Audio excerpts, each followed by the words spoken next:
Hello friends, Evolutionary Astrologer Shannon Gill here today. It is April 19th, 2023, and we have arrived at the total solar eclipse in Aries. So we're going to talk a little bit about what that means today, but before we go into the details of this eclipse, I wanted to review a little bit about eclipses in general. So eclipse seasons happen twice a year. And what creates an eclipse is either a new or full moon that is conjunct the nodal axis, which we see as the destiny line or the axis of fate in evolutionary astrology. So anytime we are in an eclipse window, remember that we're talking about our deeper soul evolution. So eclipses tend to come in pairs, a new moon, which is a solar eclipse, and a full moon, which is a lunar eclipse. And of course, we get to die and be reborn every month, every lunar cycle with each lunation. But when it's an eclipse season, the magnitude of the changes and the implications are much further reaching. So what we understand about eclipses, if we consider the fact that we're in correspondence with the planets, we think about, well, what's happening during an eclipse? There's an obscuration of the light, right? And so there's something about the lights going off and these deeper energies coming forth. It's a time whenever the grounds are shifting and the energies are accelerating. So it is a time to slow down. It's a time to pay attention. The energies are quite unstable because essentially what's happening is a reshuffling of the cards of our lives in accordance with our deeper soul's purpose. So sometimes we fall asleep. Sometimes we're completely off track. And so an eclipse season comes and the velocity and the magnitude of the energies come in and they wake us up and they shake us up. It's like a storm. And then on the other side of that, we're on a new trajectory. We're on the path that we needed to be on. So this eclipse that has arrived today is a solar eclipse, which is, of course, a new moon, which has to do with new beginnings. And it's a very interesting eclipse because it's in Aries, which is the sign of the warrior. And it's the second new moon in Aries since the beginning of the solar year, whenever we had the sun enter Aries at the Spring Equinox. So on March 21st, we had a new moon in Aries. And then today, April 19th, we have a second new moon in Aries. This is very rare. And so I invite you to think back and think about the seeds that you planted at the Spring Equinox, or perhaps you follow the lunar calendar and whatever your intentions were for that first new moon. This is the time of year, the equinox and the first new moon of the year, that we plant our seeds of intention. What do we want to manifest for the solar year? And I don't know, a lot of my clients, even myself, it's been a very strange month. Remember March being like the most intense month of the year because we had the two outer planets. We had Saturn entering Pisces on March 7th, and we had Pluto entering Aquarius on March 23rd. So the energies have just dramatically shifted. It's almost like the reality that we have known is dissolving, but yet it's speeding up. And that's the combination of the Saturn and Pisces end of a cycle of Saturn, the reality that we've known dissolving, and then the Pluto in Aquarius, which is all about this rapid fire evolution. So thinking back to that Spring Equinox point, that first new moon of the year in Aries, and what were your intentions? What were your dream seeds? And now speeding up to this moment here today with the solar eclipse, the second new moon, we get a second chance. Literally, it feels like that. Perhaps some of those dream seeds weren't strong enough, or perhaps you have gotten some new information in the last month and decided that actually that's not the course to take. Whatever the case may be, we have a second chance here to launch our intentions into the universe. So a little bit more about Aries the warrior. Aries is the first sign of the zodiac. It has to do with birth. It has to do with new beginnings. It has to do with pioneering something in your life.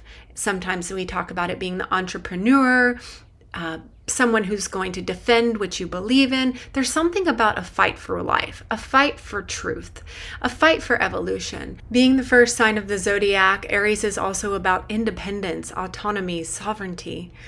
And I always like to think about when we're talking about the signs in the zodiac, as opposed to seeing 12 separate signs, seeing 6 axes of polarity. They're actually 2 sides to the same coin. So anytime we're really focusing on a particular sign, we have to include its counterpart, which is its polarity point. So the polarity point of Aries, the warrior, is Libra, the lover. So this is the axis of relationships. So there's definitely a very strong relationship theme in this particular eclipse cycle. So if you remember, the previous full moon was in Libra, which actually opened the eclipse gate, which was April 5th. What we understand is that that full moon actually completed a 6-month cycle that began with the moon being new in the same sign, so that is of Libra. So there was a 6-month relationship theme or process or pattern that was concluding there at that full moon, April 5th, that then opened the gates to the eclipse portal. And the reason why we call it a portal is because the energies take us from where we are somewhere far out into the future. A new timeline, a new reality. Things that I have said that happen can be like life-changing, a new job, a new relationship, the termination of a job, the termination of a relationship. You can get downloads. You can have massive healings. It's a time that we get to take quantum leaps in our evolution. So as we're feeling into the themes and how they might be playing out in our lives, consider this axis of what is called me versus we. Self and other, and what's unfolding in your relationship life, what's unfolding in your patterns that are beneath the surface. Some of us are really more relationally oriented and really seeking union, and other of us are really just on our own path and really more concerned about our own independent journey. And then there's, of course, a spectrum in between. Some of us are more people pleasers. Some of us are more centrally focused. And so you can see where you fall on this spectrum. With the solar eclipse being in Aries, there's something about finding our truth, something about finding the passion inside that is going to lead us to the direction forward. Aries, being the first sign of the zodiac, is about what is it that we are willing into being? What is it that we would fight for? This eclipse, many astrologers are saying, is possibly the most intense eclipse of the decade. And whenever we look at a lunation or some kind of an aspect going on in the sky, there's relationships that it has with the other planets. And this particular eclipse, this new moon in Aries, is being squared by Pluto, which is the god of the underworld. Pluto rules the shadow realm. It has to do with the pain body. It has to do with all things that are hidden. And a square is a tense aspect. Astrology is essentially math. And so when we're talking about a square, we're talking about some kind of a conflictual energy. And so we are putting these pieces together here. We are being charged to pierce the veil, or to start something new, or to claim our truth, to allow the fire of Aries to propel us forward, or to break out of something that has been confining and not in our highest good. And yet this 90-degree angle, this square with Pluto, is saying, yes, but something will have to be released.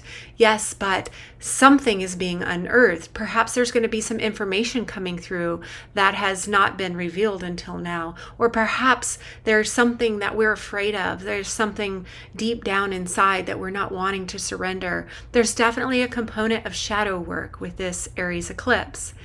So that's one level of the intensity. The second is because the Aries new moon eclipse is at the 29th degree of Aries. So again, as I said, astrology is essentially math. There are 30 degrees in each sign. The 29th, which is the last degree, is known as the anaretic degree. It is known as a critical point. Some people call it the death degree. There's something about this new beginning. There's something about the choices that we're making right now that have deep and far-reaching implications for our future. Again, remember, eclipses are about a quantum leap into the future in alignment with our deeper soul's path. And sometimes in life we get off track. Sometimes there are things that we aren't aware of. This Pluto square is definitely saying, we're going to show you exactly what you need to let go of, and then we're going to give you this torch to run forward with in your own life. On a mundane level, this is considered a war aspect. If we consider that the Aries archetype is the warrior, the shadow is violence and war, and with it squared off with the god of the underworld, there's definitely a strong possibility of the theater of war intensifying during this period. It's also important to remember that yes, today is the eclipse, but we're in a portal of time, which is sort of like a cauldron that again is 6 weeks long, that began with that new moon in Libra on April 5th. Then we have the eclipse today, the Aries new moon, solar eclipse. 2 weeks from now, we're going to have the last lunar eclipse in Scorpio, which is going to be May 5th. And then the eclipse portal will not close until the following lunation, which is May 19th, which is a Taurus new moon at the anaretic degree as well. So there's something about the degrees. There's something about the math. Taurus is about our relationship to ourself. The Aries is about the axis of the relationship between me and we. And so we're really in this deep reorganization, this deep alchemical cauldron. And, I spoke briefly about what's happening in the world. And if you follow my work, you know that I'm always placing the larger transits, the larger cycles of time behind us. And one thing that I feel like is really important to understand is that obviously we can only change ourselves. We can only do the alchemy on ourselves. And if we can remember that what we see on the outside, what we see in the world, especially the things that we wish to change, that when enough people awaken from the dream and do the work to realign with source energy by removing the obstructions to the flow of light, then we will see a different reality on the outside, because what we see in the collective is simply a fractal projection of all of our internal landscapes. So when we're in an eclipse window, we have this massive opportunity to make great change. We also have to embrace that sometimes change is painful. It's also known as a time when the gates are open and many souls will cross over, because again, it's a time of acceleration of what is, the good, the bad, and the ugly. It's definitely not a time to be messing around. I've seen many people slip. And that was perfect too, because that's what they needed for their greatest soul's awakening. So remembering that the power of astrology is to give us context to life. The planets are not doing something to us. We're in a dance together in a corresponding relationship. And so the beautiful thing is that following the cosmic dance and understanding the archetypal language helps to bring context and guidance to us. So in summary, the way to greet this energy, the way to align with this eclipse season that is upon us, is really to slow down. If we know that the energies are rapidly accelerating, we know that great change is upon us, we know the lights are out, and we know the grounds are shifting, then paying attention to subtlety, to nuance, if we make space to receive, then we will often get the signs that we're seeking. But when we know that change is afoot and we know that the energies are unstable, the best thing we can do is go within. Meditating during an eclipse is one of the most powerful things that you can do. I've learned through mistake that planning events is sometimes a little bit questionable. And so think about the energies, think about what is upon us, think about the relationship to your own internal warrior. We certainly are in this most massive time in evolution where it is, from my perspective, calling all warriors. What is your contribution? What is that personal fire within you, your personal will? And is it aligned with higher will? And those are some really important questions. The shadow of Aries is also egocentricity. And we've had enough of that in the dark ages. We have to get on board with a new consciousness, the organismic consciousness, where we operate as one organism. And while we are being called to operate in this unitive fashion, our own individual light, our own individual purpose is also excruciatingly important. Finding out where this eclipse falls in your own chart is also extremely important. So look where the 29th degree of Aries falls in your chart. That's where you're going to know that you are birthing something new, that you're needing to find your truth, that you're needing to pierce through some kind of obstruction or to alleviate some kind of pattern. And so during these eclipses, we have this incredible opportunity.